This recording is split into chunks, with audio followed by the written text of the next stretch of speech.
let's talk about Nicola Willis, eh? Nicola Willis. Now, this is actually not necessarily about Nicola Willis, but it's about the National Party and them cancelling Smoke-Free 2025. So this all started sort of on Saturday morning when she was talking to News Hub, and as a part of her conversation with News Hub, they kind of figured out in real time that people continuing to smoke is going to fund the tax cuts. Now, I don't think my opinion is she was really ready for this question, because she doesn't admit to this when she talked on Q&A the next morning. So obviously, even though this is a reality, this was the first time she'd thought about this, in my opinion. And so she basically admits to it and then won't admit to it at any other media opportunities. Here's the OG. Here's the OG interview for her to admit exactly what their plan is. But are you saying that the tax on smokers is going to fund the tax cuts? Is that what I just heard?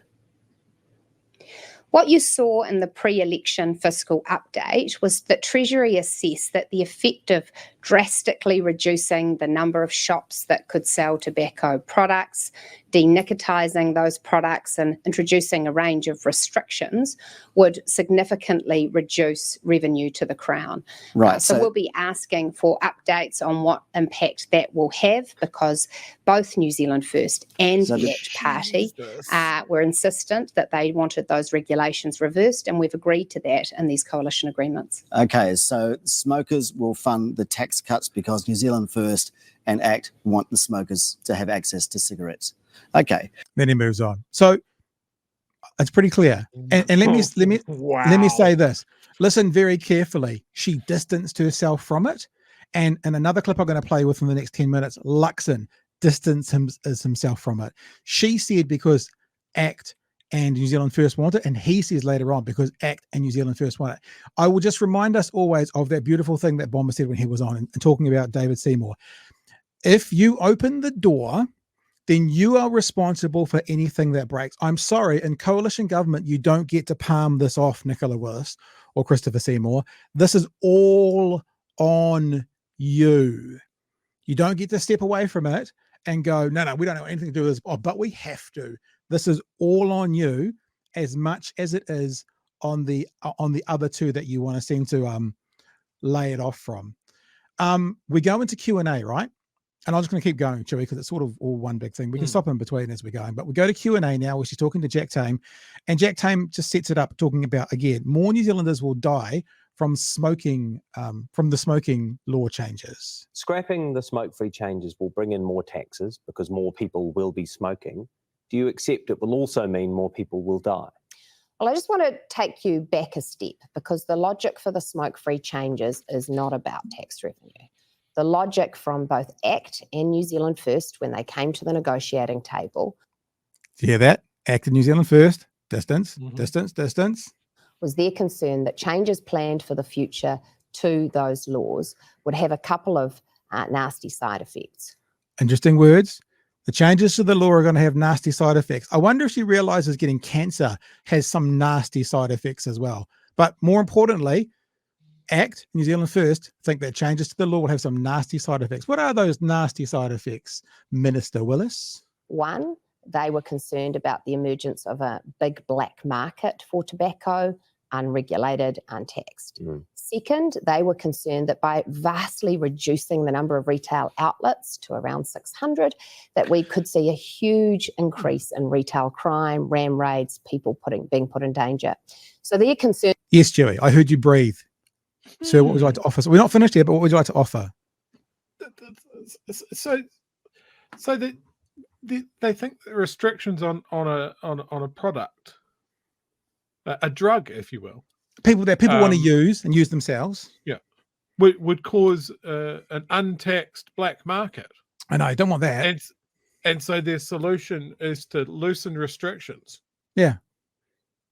That's an interesting way to approach that. I wonder if there's any parallels with any other products. Yeah, because I don't know too much about this, but I understand there's like a really big black market at the moment around, what's that stuff called? Oh, cannabis. So if they're going to be consistent, and what you'll see in tonight's show is on day one, the huge inconsistency we're seeing so far. If they're truly wanting to stop a black market, then, okay, folks, it's time to put together a referendum to legal cannabis, because there might be some, I don't know, what do you call it, nasty side effects from having cannabis criminalized, Chewy. So just expanding on that thought a little bit. Sure. Because we're big thinkers here. If they did take a product that was heavily restricted and say to the point of illegality, legalized it, and were then able to, I don't know, maybe tax it, would that open up some revenue streams?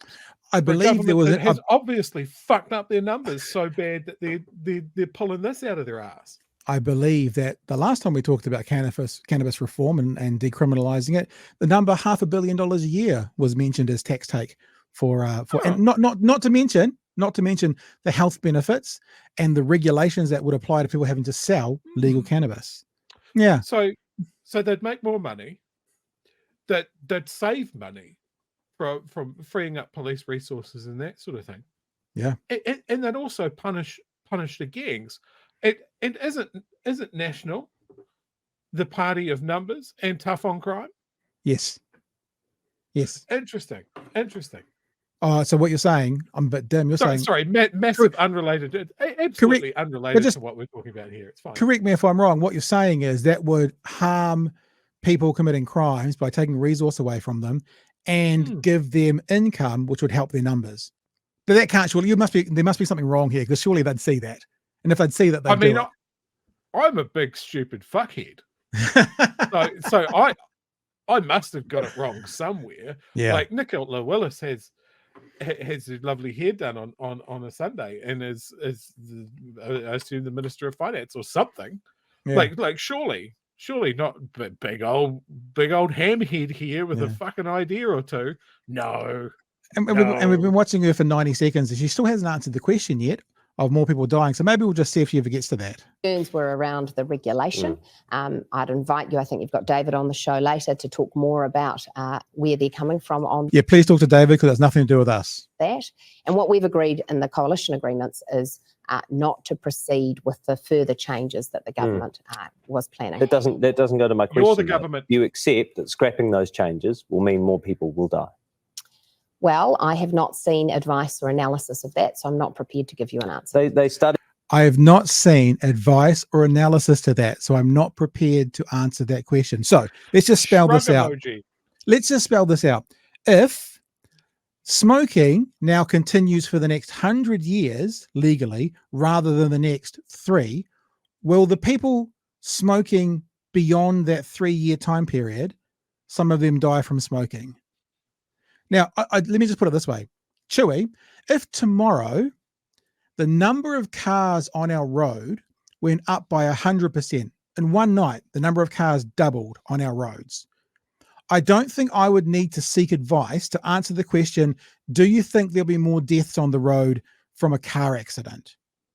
I think it would be fairly fair to say, yeah, obviously, if you double the number of cars, more people are going to die. It doesn't mean it's necessarily bad. I'm not saying that for the car example, but the reality is more people are going to die.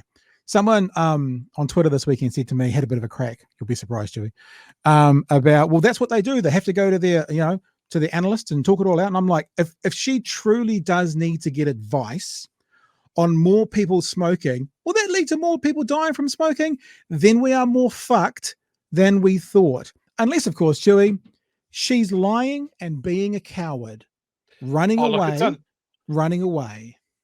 It's unknowable, Pat. And look, I certainly don't want our listeners, because I've seen a couple of comments in the chat, and I just want to just really get people to pump the brakes on that. I don't think it's reasonable to draw parallels between the fact that Chris Bishop was a former tobacco tobacco industry lobbyist. Yeah. I think that's unfair because he's not on this program. It's Nicola Willis. They look very different. And I certainly don't want you to draw any parallels to the amount of funding that the Taxpayers Union got from Big Tobacco as well. That would be very, very unfair. And certainly, please forget that Christopher Bishop's dad set up the Taxpayers Union, because that's unrelated. And That's also what's unrelated. The other thing is the dairy as in the dairy on the corner of the road, the dairy industry putting money in as well and giving them big chunks of money and support Oh, yes. to the right. So the guys that are going to be able to continue to sell these and make money off them, that's a complete coincidence. That's got nothing to do with it either. Nothing whatsoever. Yeah. And you bring up the fact that they're quite willing to beef up the death count and the impact that it'll have on public health and that sort of thing. And for, again, I see a couple of comments in the chat, people that have been smoking for 40 years and they're fine. Good for you. I'm super glad that you haven't had to watch a relative die of emphysema. No, but it wouldn't have impacted them. They could have kept on smoking the whole time. It was going to be a gradual. So cool, go for it. I think the point that person was trying to make was that because they are fine, that there are no negative health effects for tobacco. As we've said on this show, this should have been a t-shirt. Size of one. Yeah, this should have been a t-shirt. Unimpeachable. We should have said this. This should have been a t-shirt. Quite simply, your anecdotal evidence, sir or madam or other, is not necessarily representative of the data. And just because for 40 years you've been fine, let's say you're one of these people that would have lived to 100. Maybe you'll live to 85. Maybe it'll knock that 10 years off. For lots of people who would have lived to 70, maybe they'll live till 60. For other people that would have lived to 80, and I tell you, when people say, well, those are the bad years, you speak to like my mum passed when she was about 77. She would have given anything to have 2, 3, 4, 5 more years with her grandkids. She didn't get to see any of her grandkids get married. Oh, no, one. Sorry, I'm wrong. One kid of her grandkids get married. She didn't see the grandkids graduating from university.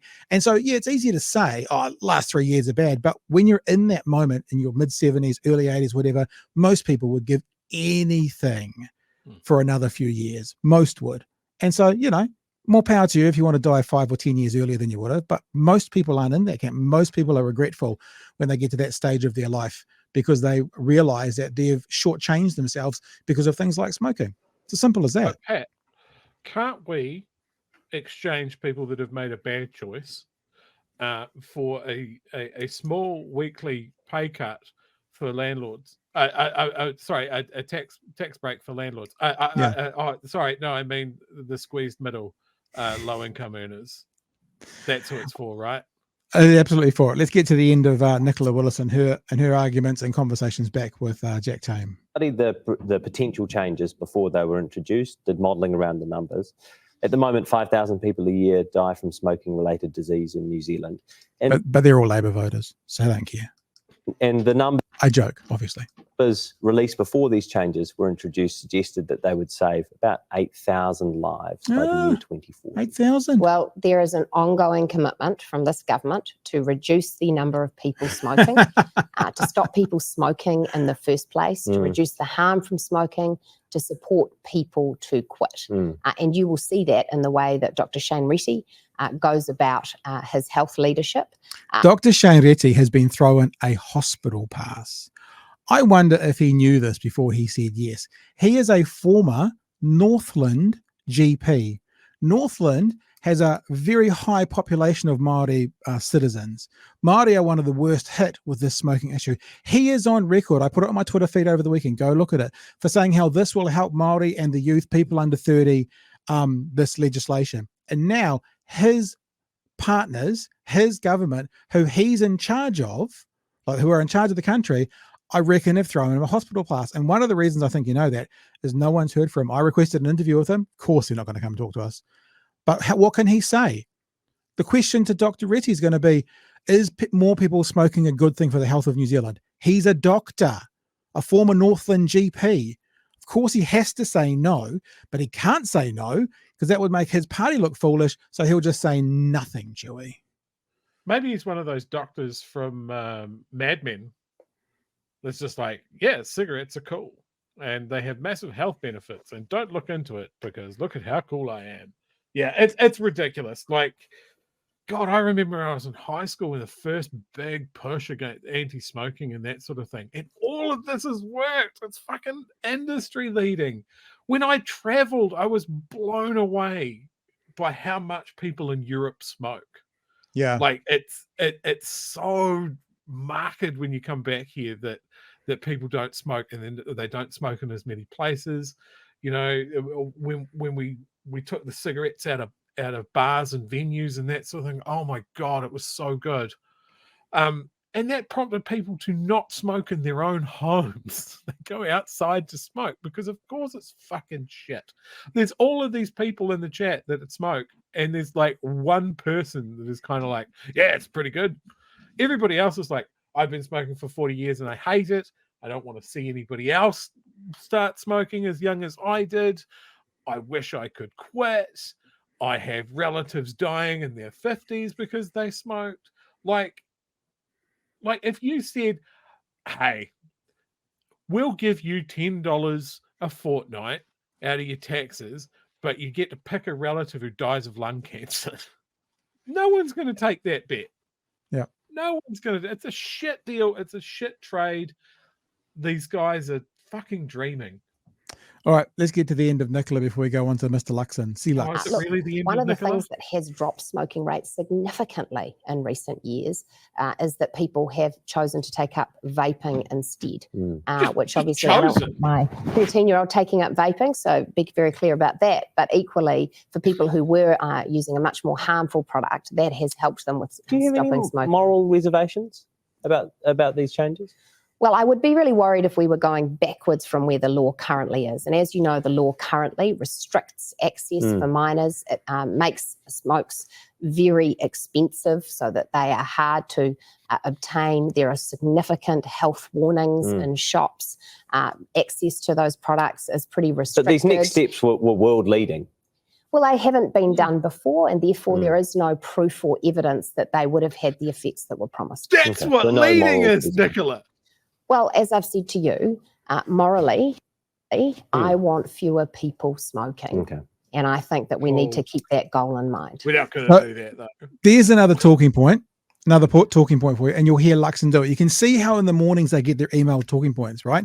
The other talking point that comes out, and you will hear Luxon say it, is, well, it wasn't instigated. This new law hadn't been put in place yet, so we really don't know what it would have done. So you can't really criticize us, is what they're saying, because, you know, maybe it would have been better, maybe not, but it wasn't instigated, so we really don't know. That's another one of the lines they're going to be putting out. And as I said, I'm not sure if it's in the clip that I'm going to show of Luxon, but in that interview on AM this morning, he definitely said the same thing. We're going to move into that shortly, Chewy, but what do you want to catch up on before we do? I just want to jump on one thing that she said there. But this would be world leading. And she pivots something as important as New Zealand leading the way and trying something that something hasn't done to like, but it hasn't been tried. So we're not going to do it. It's like, that's their idea for New Zealand in a nutshell, isn't it? We're too small. We can't try something. Let somebody else go first. It's so small. It's so small-minded. I'm just happy right now because I'm looking at my email, and Kiwi Skirt has just bought a beardy Christmas t-shirt. That makes me most happy of the whole night. Someone's going to be wearing it. Have yourself a very beardy little Christmas. All right, let's go on to our hairless leader. Something that's very funny that you might catch up on later on. I'm not going to dwell on it, but when he gets sworn in, he promises an allegiance to the king and all its heirs. And I just thought, Freudian slip rather than heirs. And I just thought maybe, it's got an H in it. Yeah, but it's no, but I'm more thinking about maybe there's something he's, Oh, I know. Yeah. I know. But he sees an H, he pronounces it as an H, Pat. All right, here we go. So this is the same conversation, right? And it's on the AM show, as you can see, talking about it's interesting, actually, the morality of it. They're both being asked that question as well. All right. Hey, but some of the nitty-gritty around this, you're cutting back on smoke-free legislation. In fact, you're axing smoke-free legislation in order to pay for tax cuts. How do you feel about that personally? As somebody who's always been quite a moral person, that under your government, a young person could become addicted to a deadly smoking might have a deadly smoking addiction. and they wouldn't otherwise have had that if Labor was in power. How do you feel about that? Yeah, I wouldn't characterise it that way. Just got to remember, before the election, the government passed a bunch of changes to smoking legislation. So none of it's been implemented as such. None of it's been implemented. And, some of it, to be honest, we're quite. None of it's been implemented. So you can't hold us accountable because it's not there at the moment. Talking point, as I just said. Concerned about. I mean, the reality that only a couple, the limited distribution actually means that you create an effect where, there's an increased level of ram raids or a bigger black market emerges that's largely untaxed. The idea that actually a 36-year-old can smoke but a 35-year-old can't, with the age generational changes that were going to be made. So in that point, Chewy, isn't it kind of strange how at the moment an 18-year-old can vote but a 17-year-old can't? So this is the hypocrisy. Following this logic, they must therefore now want to lower the voting age. And there'll be a ton of different things. An 18-year-old can drink and a 17-year-old can't. A 65-year-old can get the pension and a 64-year-old can't. So, it's not fair. It doesn't work that way. And this is the hypocrisy and the unintelligent arguments they're putting forward. Unfortunately, because, and look, I mean, being empathetic and gracious to the major networks, they don't have all the time in the world to delve into it like a piss pot little podcast. They do have to get to the next ad breaks. That's how they run. But no pushback from anyone on these things, because that makes perfectly logical sense. Much like the cannabis question, if you don't want a black market around cigarettes, and look, I have evidence that you won't get a black market, and that's called BZP party pills, because all the same arguments came up when they were going to cancel BZP party pills. And guess what? They cancelled BZP party pills and they disappeared. Of course, there's always going to be the odd person who wants to break the rules or internationally import or get them from a gang. But the question is someone who smokes going to want to then put themselves in a position of committing a criminal act to go to a tinny house and get some tobacco? And the chances are, okay, a percentage will, but I would suggest that a vast majority of people wouldn't. So when they say black market, they're probably right, but a black market would service a fraction of the number of people who are currently smoking. And that's why it's such a bullshit argument. But taking them on their word, if we're worried about black markets, let's legislate cannabis. If we're worried about there being discrimination between two different ages, let's drop the voting age. You can go on and on and on. It's just hypocrisy. Mm-hmm. The argument is so thin, and as of yet, no one's really calling it out, Joey. I just want to say this now because I think if I try and hold it, I will forget it. This is kind of a little bit of a tangent, but you mentioned the voting age. One of the things that National has mentioned is that they want to increase the parliamentary term to 4 years, right? Yep. Now, I saw someone point out something that I hadn't considered, right? Because generally I'm a supporter of the 4-year parliamentary term. And because of that, I hate that National have brought it up. If they do that and don't lower the voting age, there's going to be a cohort of people that can't vote until they're like 20, 21. Yeah, true. Yeah, so true. It'd be even more disenfranchised. And remember, they say that the people are more likely to continue voting if they vote, young, that they start voting young. That would be a pretty good. You're not going to want that. No, but that'll be a pretty good from the opposition to be able to say, because the opposition are going to support a 4-year term, but for them to say on the basis of, okay, so let's meet the middle ground. Let's not go to 16. Let's go to 17. Let's find a compromise. Make it 17, not make it 16, and go from there. So no, I think that's a really interesting point. Right, let's keep going with our hairless leader. All of that just sort of, was certainly for ACT and for New Zealand First were issues where they said, look, hey, that doesn't make a lot of sense. And some of it we didn't support either in international. See, again, there's the other talking point. Let's push it on to ACT and New Zealand First. So ACT and New Zealand First being pushed aside was an instigator. So what do we know? And then black market. These are talking points that they're both locked into from their PR people. So you want to make sure the reality everyone, is, no matter what their age, everyone has the chance to smoke.